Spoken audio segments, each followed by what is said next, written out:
Hello guys, so welcome back. I hope you all are enjoying the videos and started with your studies. So let's get started.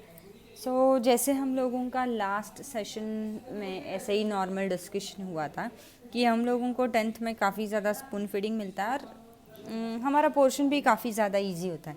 वैसा हम लोगों के पास college में नहीं होता। अगर आप लोगों को याद है तो आपके साइंस के दो टेक्स्ट बुक्स थे और वो दोनों टेक्स्ट बुक में फिज़िक्स केमिस्ट्री बायोलॉजी ये सब कुछ आ जाता था। तो ऐसा अभी 11th में नहीं है। You have each book for each subject, I mean to say you have a book for physics, you have a book for chemistry, same for biology and EVS. मुझे ऐसा लगता है कि आप लोगों को एक सब्जेक्ट ही होगा एनवायरमेंटल स्टडीज़ करके। सो ये थोड़ा सा I am not very much clear about it. Okay, so अगर अभी बात करूँ बायो के बारे में, सो अपना बायो दो पार्ट्स में डिवाइड है, एक है बॉटनी और एक है जूलॉजी। सो बॉटनी नाम ही बताता है कि it includes all about plants और you can say everything about plant related, और प्लांट एनाटॉमी जो है वो सारा का सारा बॉटनी सेक्शन में आता है। So if I talk about your text book और the syllabus we have, kingdom plantae, plant tissues and anatomy, morphology of flowering plants, photosynthesis, ये जो सारे लेसन्स हैं ये बॉटनी सेक्शन में आएंगे। ओके, और बाकी के जो सारे हैं बाकी के सारे आई मीन टू से किंगडम एनिमेलिया, मैंने सारे नाम नहीं लिए, मैं ऐसे ही एग्जांपल्स दे रही हूँ। Kingdom animalia, animal tissue, study of animal type, उसमें कॉकरोच ही है और ये आप लोगों को प्रैक्टिकल में भी है। सो आप लोगों को डायसेक्शन अभी तो बैन किया गया है, लेकिन कॉकरोच का डायसेक्शन होता है, उसमें उसका पूरा ट्रैक वगैरह दिखाते हैं। सो वो जो सारा ये प्रैक्टिकल में होता है आप लोगों को। सो ये वाला जो है study of animal type, excretion and osmo regulation, ये हमारे 10th से रिलेटेड है। एक्सक्रीशन ने अगर आप लोगों को याद आता है तो एक्सक्रीशन इन ह्यूमन बींग्स करके फिर हम लोग किडनी वगैरह वाला जो सेक्शन है 9th-10th के रिलेटेड वो वाला। Skeleton and movements, skeleton and movements इसमें सारे सब स्केलेटन्स के बारे में डिस्कस वगैरह किया है, वो वाला है। तो ये जो सारे लेसन्स है they are all in zoology. Okay, so जैसे मैंने बताया अभी हमको ईवीएस नहीं है, शायद उसका नया यू कैन से ये हो सकता है, सब्जेक्ट हो सकता है। सो अभी आप लोगों के दिमाग में जो क्वेश्चन है कि should I opt for bio और नहीं, यानी आप लोगों को फिज़िक्स केमिस्ट्री ये कंपलसरी सब्जेक्ट में आते हैं। बायो, मैथमेटिक्स ये सारे, आई थिंक मैथमेटिक्स भी कंपलसरी में आता है। सो बायो, कंप्यूटर वगैरह ये जो सारे हैं ये ऑप्शनल में आते हैं। ओके, ये थोड़ा सा कॉलेज टू कॉलेज वैरी होता रहता है। सो आप लोगों के दिमाग में होगा कि बायो लूँ या नहीं लूँ। सो जनरली ऐसा होता है कि सारे जो गर्ल्स हैं they are very good at memorising things and you know कि वो भूलती नहीं है। सो गर्ल्स डू प्रेफर, यानी वो बायो लेती है, सो वो पीसीएम भी लेती है।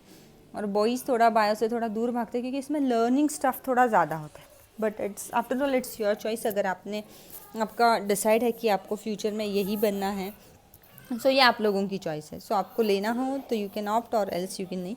बट ऐसा होता है कि आप लोगों के दिमाग में ऐसा होता है कि अपने को बायो में सिर्फ हम लोग मेडिकल में या फिर मेडिकल का शॉप खोल सकते हैं या मेडिकल सेक्शन में जा सकते हैं। ऐसा नहीं है, ये डाउट मैं थोड़ा सा क्लियर करूँगी। बहुत लोगों को कॉलेज में ये ऑप्शन होता है कि वो 11th में बायो ले सकते हैं और 12th में अगर उनको बायो पसंद नहीं आया या बहुत टफ लगा तो वो बायो ड्रॉप कर सकते हैं। ये आपको आपके कॉलेज में पूछना होगा whether they do allow this और नॉट, यानी इसकी 11th में लिए हुए सब्जेक्ट्स क्या हम लोग 12th में ड्रॉप कर सकते हैं, क्या हम वो चेंज कर सकते हैं, तो वो आपको आपके कॉलेज में बात करनी होगी। ओके, सो अगर ऐसा ऑप्शन होगा कि आप 12th तो आप अभी 11th में बायो ले सकते हो।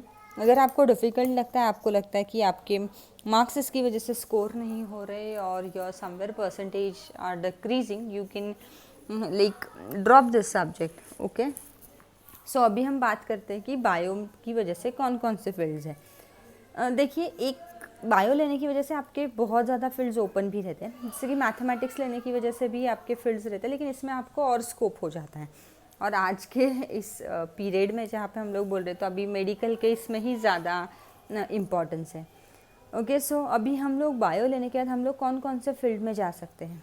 आप फार्मासिस्ट मेडिकल का शॉप खोल सकते हो, एमबीबीएस हो सकते हो, डेंटिस्ट यानी masters of dental surgery, you can go for microbiology, MSc in microbiology, microbiology में क्या था क्या नहीं था, अगर आपको याद नहीं आ रहा तो 10th में आप लोगों को माइक्रोबायोलॉजी करके एक लेसन था, सो आप वो थोड़ा सा रीड कर सकते हो, आपको याद आ जाएगा। बायोटेक्नोलॉजी आप लोगों को याद आ रहा होगा कि कल्चरिंग वगैरह हम लोग कैसे करते हैं। सो BHMS that is bachelor in homeopathy medicine, BAMS bachelor of Ayurvedic medicine, veterinary science में जा सकते हो, वेट हम लोग बोलते हैं, एनिमल के डॉक्टर हो सकते हो।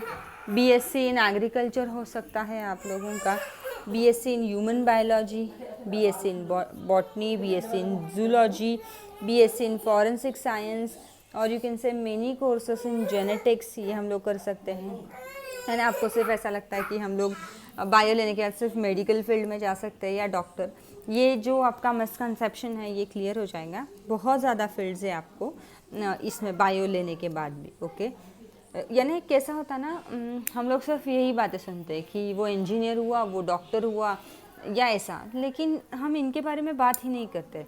सो मैंने मेरे 10th स्टैंडर्ड के स्टूडेंट्स के साथ बात की हुई है कि आज से 3 साल पहले वगैरह कभी, यानी जब ये आपके 10th के बुक्स हैं, पहले कभी बायोटेक्नोलॉजी, माइक्रोबायोलॉजी ये लेसन्स थे ही नहीं, तो बच्चों को ये मालूम ही नहीं था कि BSc इन माइक्रोबायोलॉजी या BSc इन बायोटेक्नोलॉजी ऐसे कोई फील्ड्स है या ऐसा कुछ कर सकते हैं हम लोग, यानी इन फील्ड्स में हम लोग आगे जा सकते हैं।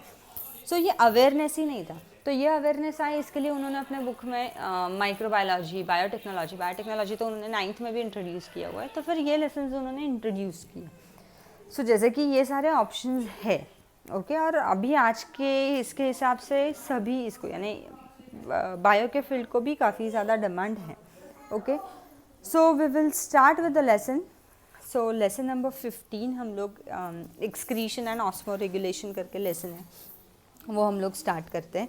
ये थोड़ा सा इजी है और easy I can not call it, but easy in the sense आपको 9th या 10th में वो किडनी रिलेटेड जो चीज़ें हुई थी वो वापस इसमें आने वाली है। Okay, so excretion and osmo regulation. Excretion आप लोगों को पता है, you can say waste formed by metabolic activities. So what is metabolic activities? Sum total of different body processes is called as metabolism, यानी पेट से रिलेटेड अपना metabolism.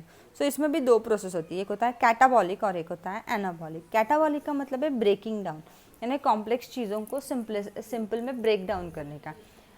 Carbohydrates को you can से स्टार्च के इसमें, proteins, amino acids, fatty acids उसमें convert करने का, एंड बिल्डिंग अप, इसे बोलते हैं anabolic. So this processes together make up metabolism. Okay, so waste formed by you can say metabolic activities in a cell are eliminated out of the body through kidney.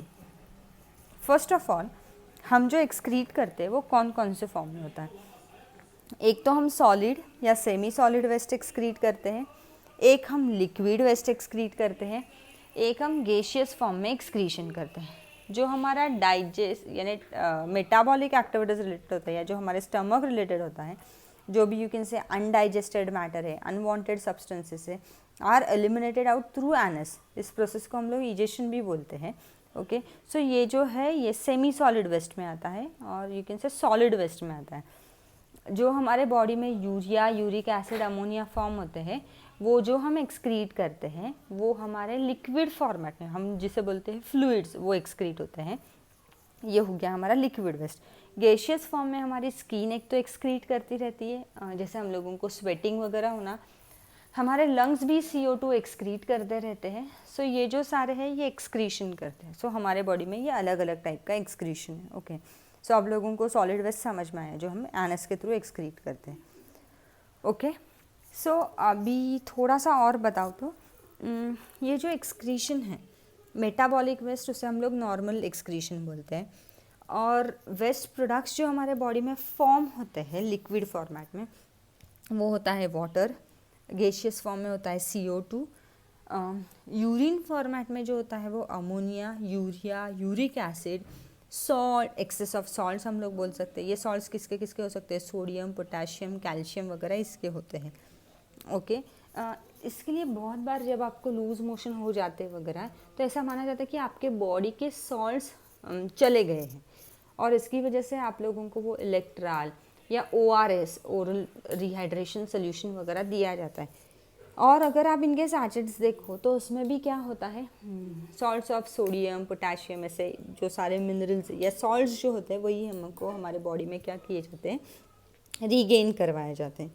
Okay, so elimination is done through you can से various organs of the body and you no different organs, one is through anus, one is you can say through urinary bladder and urethra you can say. Okay, so अभी हमारे body में जो toxic form होता है, okay, I am talking about liquid waste.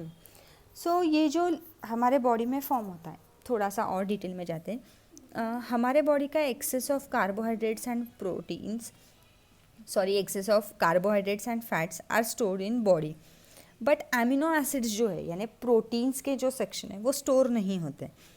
So ये जो access of amino acids है they are broken down, so you can say this excess of amino acids are broken down and the process is called as deamination. amino acids को break down करते हैं, इसलिए इसे क्या बोला जाता है, deamination.